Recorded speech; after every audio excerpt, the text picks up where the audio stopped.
Hi, I'm James III, and this is my sports story. So I grew up in Akron, Ohio, the same area as LeBron James.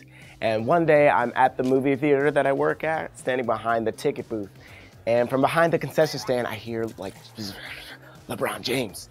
And I look up, and through the door, sure enough, there was LeBron James. And he came in hunched over and laughing, and he's like, he got the tickets, man. Keep in mind, he was hunched over not because he was laughing, but because he was so tall, he was trying to not hit the ceiling. And he was with like 4 other giants that like weren't as tall as him, but if they wanted to, they could palm the ceiling.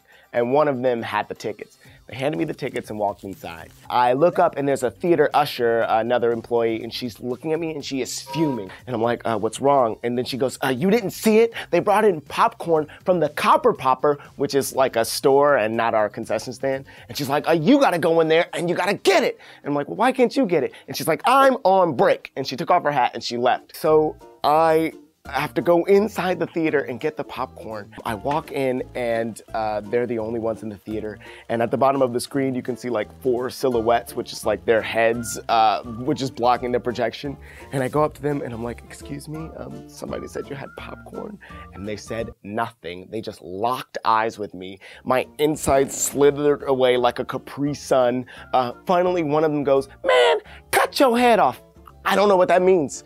So I left the theater. I go up to the manager and I tell him what happened. And he's like, well, you didn't have to do any of that. Once they get inside the theater, there's nothing we can do. And I'm like, why did you tell me that before?